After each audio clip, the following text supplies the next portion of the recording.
What's up again, peoples? Well, I made a video about art and respecting your own art and being happy with what you create and not doing it to monetize. And the original topic I wanted to discuss was actually about music. And I was thinking about all the different styles of music and how many different styles of music I have. I started thinking about audiophiles and the ridiculous. I have a couple of videos I've made which irritated quite a few people. The only two videos I've ever made that really piss people off are about stereo equipment. And it's one of the funniest things because I have a video called Audio Files Are Ridiculous and Speaker Cables Are a Waste of Your Money.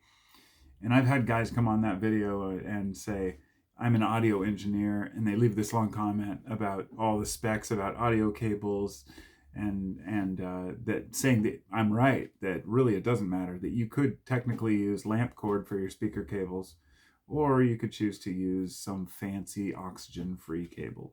But if you don't have interference between them, if you don't have a lot of like electromagnetic hum, it's not a big deal. It doesn't matter what you really use.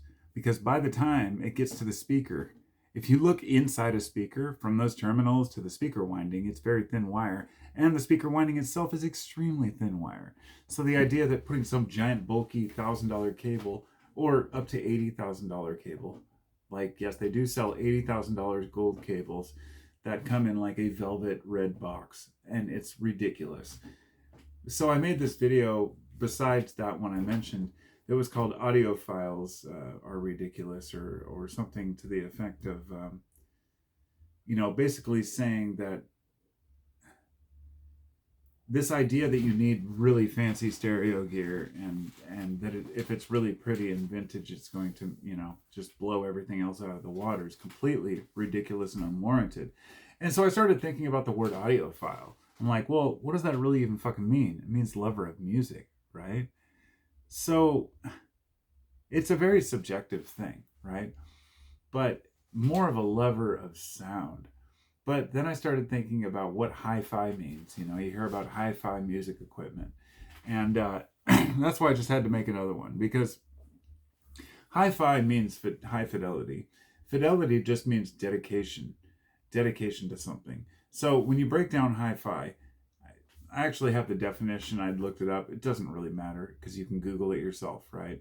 It's basically a dedication to the purest possible sound to replicate the original intention of the artist on their recording. So if you're the Doors and you make an album, it's going to be different than if you are Sublime or Modest Mouse making an album. These are going to have different eras, different times, different ability to record. Some are digital, some are analog. But I thought about this.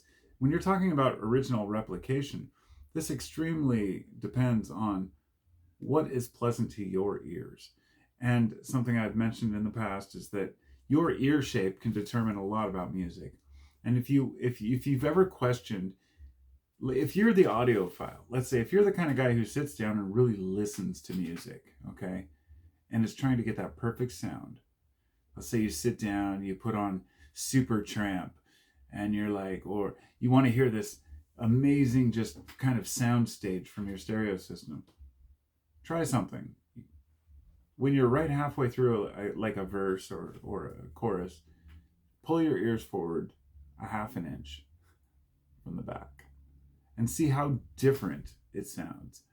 It might be grating, it might be better. It depends on your ear shape, how it reflects sounds, how the soundstage is in your room. I've seen $100,000 stereo systems with absolutely no floor or wall treatment in the room. It's like concrete floors and shit. Like, are you just dumb? I mean, not to be offensive to anybody, but if you can afford that kind of a stereo system, you should be smart enough to understand how sound bounces around. Because you can buy these crazy speakers and all these amplifiers and these turntables that sit on these perfect mounts. Look, it's the holy grail of a lot of audio people to have this shit, but it's meaningless. It doesn't matter what brand name your stereo is. And earlier, as I was listening to music, I was thinking about this a lot because I started out listening to, somebody came over to buy a DJ mixer I had. It was like a computer DJ mixer, a Newmark one that I never used. And we got to talking, and he's going to Burning Man, and he wanted to use it there. And he was, at the time, I was listening to Sublime. And then I kind of later went back and I kind of wrote down the music I'd listened to for the last like 4 or 5 hours while I was cleaning. And it started out with Sublime, and then I moved on to the Beatles. Then I moved on to Modest Mouse, the Jerry Garcia band, then to Megadeth, then to Korn, then to, what was it? I listened to Iron Butterfly, In-A-Gadda-Da-Vida, then Pink Floyd, The Wall, then Beastie Boys' Root Down single, then NoFX, which is one of their live albums. Then I went back to the Beastie Boys for License to Ill because I had to hear Paul Revere. And after that, I listened to At the Drive-In. And then I went to Bob Marley. So I was thinking of all these different styles of music. We've got metal, we've got reggae, we've got old school rock. All of it sounds different on my speakers. The speakers I'm using right now, I have a pair of Vic Venturi B52 bookshelf speakers along with some larger SP2500X speakers, which they're Sansui's. They're the ones with the really cool wood grill on them. They sound phenomenal for acoustic music, but not so good for like drum and bass. Not so good for older music. It depends on what you're listening to.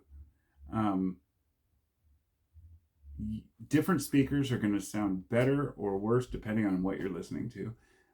Amplifiers generally don't change the sound all that much, but my Pioneer amplifier sounds much better than some crappy off-the-shelf generic brand, but it's different. My Yamaha, I have a natural surround amplifier that sounds a little flat, so I kind of turn up the bass on it, and it really comes down to what you like. So I guess my message here is if you're looking for the perfect sound, it's very subjective. What you've got to do is turn on shit and see what you like. I turned on The Doors for a minute, The Soft Parade, and it was on a CD. And I turned it off in like 20 seconds. I was like, oh, this recording is fucking horrible. And I put on Bob Marley, and it was just clear and crisp, the album Legend. And I was thinking about the different recording methods, but also remastering. A lot of people don't realize a lot of the modern remastered music has been changed. So a lot of folks are catching on to this, and they're going back and they're buying the old original pressings of records for a long time, of course, but now tapes and CDs as well. Because even with like Freddie Mercury and Queen, or I think they did it with Michael Jackson too, they used pitch correction on remastered albums. So that means that the youngsters of today are listening to some shitty version, which probably went through the loudness wars, meaning that all the levels are the same, all of the tones are the same. They use pitch correction, they use all these tools, and it's a completely different song than it was originally. And so if you ever wonder why people love vinyl, it's for that reason.